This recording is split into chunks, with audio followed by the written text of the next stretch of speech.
আমরা সবাই ছবি তুলতেও খুব ভালোবাসি আর সেগুলোকে এডিট করতেও খুব ভালোবাসি। তো আজকের ভিডিওতে আমরা সেরকমই দুইখানা পপুলার অ্যাপের কথা বলবো যেটা দিয়ে আমরা সচরাচর ছবি এডিট করে থাকি। ফার্স্ট হচ্ছে লাইটরুম আর দ্বিতীয় হচ্ছে পিক্সআর্ট। আচ্ছা, প্রথমে একটা কথা বলে দিই যে এই ভিডিওতে কোন অ্যাপ জিতলো কোন অ্যাপ হারলো এই বিচার আমরা করবো না। এরকম অনেক ফিচার আছে যেটা লাইটরুমে আছে সেটা পিক্সআর্টে নেই, যেটা পিক্সআর্টে আছে সেটা লাইটরুমে নেই। তো অনেকেই বলবে যে এই ভিডিওটা তাহলে মানে কি। তো এই ভিডিওতে তোমরা জানতে পারবে কোন অ্যাপটা তোমার জন্য বেস্ট। লাইটরুমে একটা জিনিস আমার খুবই ভালো লাগে, সেটা হচ্ছে লাইব্রেরি। কোনো একটা ছবিকে তুমি হাফ এডিট করে উঠে দিতে পারো, সেটা তুমি 1 মাস 2 মাস 3 মাস 4 বছর 5 বছর পরেও সেই লাইব্রেরিতে সেরকম সেটিংসই পেয়ে যাবে যতটা পরিমাণ তুমি এডিট করেছিলে, যেটা তুমি পিক্সআর্টে পাও না। লাইটরুমে তুমি সিলেকশনের অপশনও পাও, যেটা দিয়ে তুমি কোনো ছবি পার্টিকুলার পোর্শনকে এডিট করতে পারো।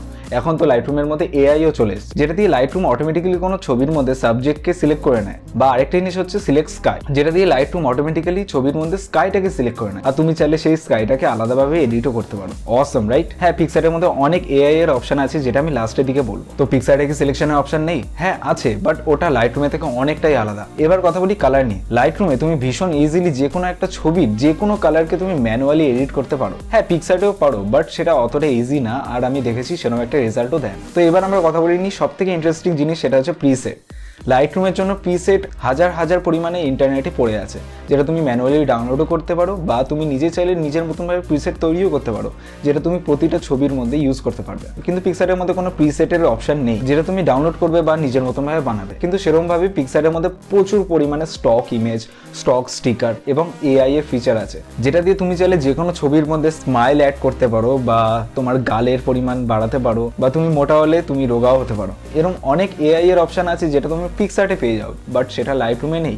লাইটরুমে শুধুমাত্র যেটা আমি বললাম সেটা হচ্ছে এআই এর অপশন আছে, সেটা হচ্ছে স্কাই রিপ্লেসমেন্ট আর হচ্ছে সাবজেক্ট সিলেকশন। আজকালকার দিনে ইনস্টাগ্রামে এরকম অনেক ছবি দেখেছো যেটার চারিদিকে হোয়াইট বর্ডার থাকে, সেটা তুমি পিক্সআর্ট দিয়ে ভীষণই ইজিলি বানিয়ে নিতে পারো, বাট লাইটরুম দিয়ে সেটা সম্ভব না। পিক্সআর্টে তুমি বিউটিফাই অপশনও পেয়ে যাও, যেটা দিয়ে তুমি তোমার ছবির মধ্যে যে আছে তাকে খুবই সুন্দর বানাতে পারো আর্টিফিশিয়ালি, যেটা আমি বললাম এআই প্রচুর পরিমাণে পিক্সআর্টে আছে। এবার আমি কথা বলিনি ফন্ট নিয়ে। ফন্টস যে কোনো ছবিকে ভীষণ ইন্টারেস্টিং বানায়। পিক্সআর্টের মধ্যে প্রচুর পরিমাণে ফন্টস তুমি পেয়ে যাও, আর যদি মনে হয় যে আরো ফন্টসের দরকার, তুমি আলাদা করে যে কোনো ফন্টস ডাউনলোড করে সেটার মধ্যে অ্যাডও করতে পারো, আর তারপরে সেই ফন্টস গুলোকে তুমি আলাদাভাবে এডিটও করতে পারো। যেমন কি কোনো একটা সাবজেক্টের পেছনের দিকে লেটার আছে, এরকম অনেক পোস্টার তোমরা দেখেছো ইনস্টাগ্রাম বা ফেসবুকে, যেখানে কোনো একটা সাবজেক্টের পেছনে লেটার আছে, যেটা তুমি পিক্সআর্টে ভীষণ ইজিলি করতে পারো। আমি শিওর তোমরা অনেকেই ইলাস্ট্রেটর নামটা শুনেছো, যেটা অ্যাডোবির একটা সফটওয়্যার। ঠিক সেরকমই পিক্সআর্টের মধ্যে তোমরা ড্র এর অপশন পেয়ে যাও। অনেক জিনিসপত্র, প্রিটি মাচ অনেক জিনিসপত্র তুমি সেই ড্র এর অপশনে গিয়ে করতে পারো, যেটা দিয়ে তুমি যে কোনো জিনিস আঁকতেও পারো।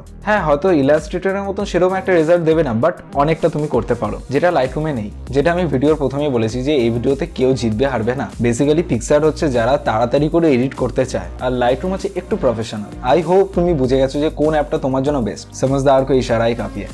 বাই।